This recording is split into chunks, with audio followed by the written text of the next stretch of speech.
Hey, what's up everyone? This is Tony with YouCanDoItTech. Just want to give a little update from my previous video. So as you can see, I got the control panel on, some buttons on, just for testing purposes. If you can see it there. It's kind of dark right now. I did finally, from this old game, he kept telling me it was shipped out, but finally after some emails back and forth, I finally got the control panel overlay after about a month. So finally got it in. As you can see, there's a move. So let me compare here. I got the bed right here, so let me throw them on the ground here. So that's the one I'm going to put in. Let me show you the original style. So this is the original style. As you can see, original move, fire button, start, single player, start, second player, and it's got the little graphics here. Now if you compare it to the original, the differences are very slight. You'll notice the green guy here is a little more blocky compared to the original panel. So let me grab the original panel and let me show you. It's way back here in the dark. Let me grab the original panel and show you what the differences are between all this stuff. So if you're restoring something, this is something you might want to pay attention to. This is an original panel here. So if you look really closely, if I can focus on there, shadow's kind of messing with me here. So sorry about this. I was kind of on the fly thinking about showing you guys this, so wasn't really prepared for this, but if I can get the shadow out of the way here, I can focus it here. You can see the guy right there. Okay, you see him right there. He's got very prominent indentions on the side of the legs there, and then I guess his back area, his butt area, there's a line going down the middle there. As you can see right there, there's if I can get close, there's a little indention, and then there's a dention.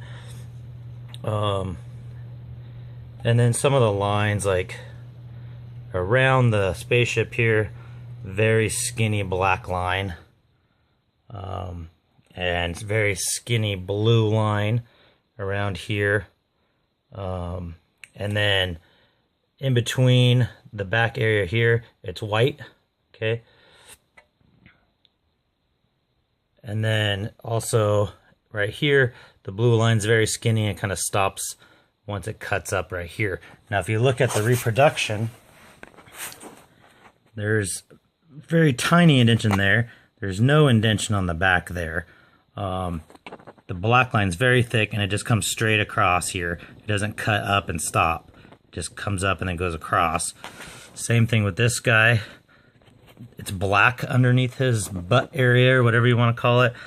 It's black instead of white. See how it's just a black line going right there, whereas on this one, it's white. And then see the blue line's very thin going around the ship there. Over here, very thick. And then same thing here. The blue cuts straight across here. And it's very thick vice. The blue thin line there. So definition, but as far as everything else goes, the colors are pretty dang good. They're pretty spot on. The layout's spot on. The only other big thing that I notice is, so if I compare now to this one is actually a lot closer. This was from this old game. That one just came with it. I don't know where the guy that sold me the machine got that. It's pretty decent. I'm not sure if I'm going to put it on yet, because the other thing I noticed is underneath the second player, it says Midway Manufacturing Company. Right here, nothing, and then down here it says Namco. So this may be accurate for like a later style machine.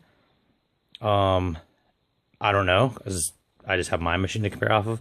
Now, if I were to look at this one, it says, same thing, Midway Manufacturing Company, all rights reserved. So this is a little bit more accurate.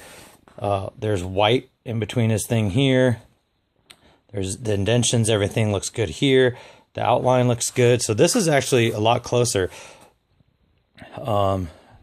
graphic to the original, but it's for a multi-control panel. So I might go through this whole game again to get my my replacement for this, and then I might just sell this, because for somebody who doesn't care about that kind of thing, this will be fine. They'll never notice that kind of thing. But for me, my OCD kicks in, and then it drives me nuts. So I would never be able to use this one, because it would just drive me crazy that it didn't say Midway here, and the graphics didn't look very good here, and it says Namco down here. And that's the type of thing I look for. Like if I was somebody going to buy a new machine, like and say I was going to buy a machine that was all original or restored, I would want to make sure it was restored to original, not just restored with whatever new parts you could find. Just like if you're going to get a marquee, right? There's plenty of marquees on the market. But does it say Midway, Namco? Does it say Bally Company over here? Some of them, they won't say. It'll have, you know, it'll say Namco right here or something. So you want to make sure that you're replacing it with original parts. This is original this original marquee. So this I'll probably never change this, because that looks pretty good. There's only like one little scratch in it. So that's good. So back to the original project that I was talking about. So I got the control panel in here. I'll show you real quick. I showed you those wire looms from the auto parts place. I'll show you how those hooked up. You can see here, pretty simple. I got one running up for up, down, left, right, and they split apart and connect. And then I got one running for button 1, button 2, button 3, and then the fourth one on this one is the ground. So the ground runs over here to the player 1 start and daisy chains. I actually didn't hook up the player 2 start, because most of the games are one player on this anyway, and I need a ground for my trackball. So now I'm not using it for that. But then, so then this will be left over for my trackball, and then daisy chains to here, to here, to here, to here, to here, to here, to here. So these all have grounds, and they're all hooked up. Now for the player 1 start wire, that comes down and actually hooks into the original harness. So I'll show you that real quick. Might have to get my flashlight wherever I put it. All right, there we go. So let me start over here. Finally got my camera light going. As you can see right there, that is the wire coming from player 1 start, and it goes in to the factory harness, the second one up on the edge there. Now you can solder that in, you put a connection on the end and plug it in, whatever you want to do to connect that. But that is player 1 start button going into the original harness. So that's a separate wire from those two that I have hooked up to all the other controls. And the reason for that is if we come back here to the back, sorry, I'm getting over a cold. Sorry for the previous video. I was sniffling the whole video. It was kind of annoying, but I'm getting over a cold here. So here's the two main wire bundles coming back here, and as you see, it's pretty neat. I mean, you don't have to really worry about wires going everywhere. You don't have to zip tie them and all this kind of stuff, because they kind of just stick together there. Now, if I pull this out to show you, it's just kind of sitting in here right now. So you can see right here you have the ground wire, and that's the one going up to the player 1 start button and daisy chains throughout the control panel. Then very easy, it goes up, down, left, right, fire 1, fire 2, fire 3. But there is no input output for the player 1 start button. That's why I had to run it to the original harness, which is fine, because that wire just comes into this harness here and goes into the board. You got these two plugged in from original Galaga board. As you can see, you had one there and one on the back here. You just unplug those, plug those on here, plug in this harness. Now, one thing about this harness, I don't know if I went over it before, I don't think I did, is when it's plugged into this harness, as you can see, the part side, if I can get the camera in here, is on the right on this board and is on the left on this board. This is the JAMA, or edge connectors, not JAMA, on this board. And so the part side on this board is actually to the right, and that is this dark black side. So you want to make sure this dark black side with the 2 individual ground wires is on the far right. And it's very easy to figure that out because this pin right here just directly connects into the board and goes all over the place. So that's definitely the ground. Now you could say that's the ground too, but it's very easy to tell that these, if you trace these wires out, trace these traces out, I should say, which side is the positive and negative 5 volts and all that kind of stuff. So if you just remember that part side up is the dark black side that doesn't have the writing on it and has the ground wires on the far right, you'll never mess up.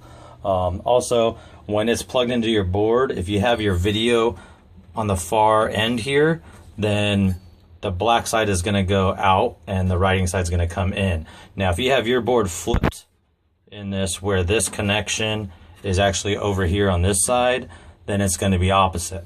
So just an easy way I remember it is the ground wires that are all by themselves over here with the big gap in between go the opposite of the little key here. But one thing to note is this connection doesn't have a key in it. At least mine didn't. So you can plug it in backwards. Same thing with this, you could plug it in backwards. So that's one thing to know. Also thing to know is this board from 2 bits isn't as wide as a connector, so this connector can actually shift left and right in there. The first time I hooked it up, I got video, I got sound, but I couldn't do anything with my control panel, and it took me forever to figure out why. I mean, I thought my board was screwed up. I thought thought I had a bad ground wire. I couldn't figure out what ended up happening is, since that can shift, if you can get in here, those pins on the edge connector were actually on the green part, not connecting to the connector. So it was on there and it was on properly. It was just shifted 1/2 pin to the right, so all the connections were in between all the board connections. All I had to do is shift it over, so all the gold connectors on the edge connector connected to the gold connectors on the board, and boom, all of a sudden everything worked. So I was like, oh, thank God. Next thing you know, here is all the dip switches. And I think I went over all the dip switches in my previous video. I think I was wrong about the number 3 one. So I'm just going to go ahead and flip that down. That's all on, or all off, I should say. So this is, I got the free play on, so I don't have to put a quarter in.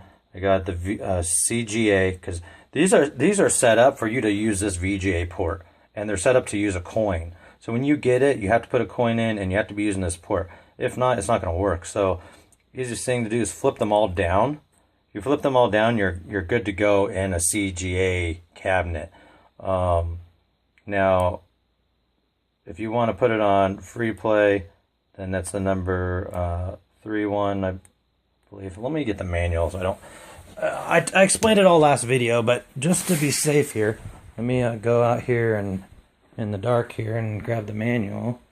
Well, of course, I lost the manual, so who knows what I did with it. That's the problem with having so much stuff laying around everywhere. So anyways, let's fire this thing up, and I will show you what happens here. So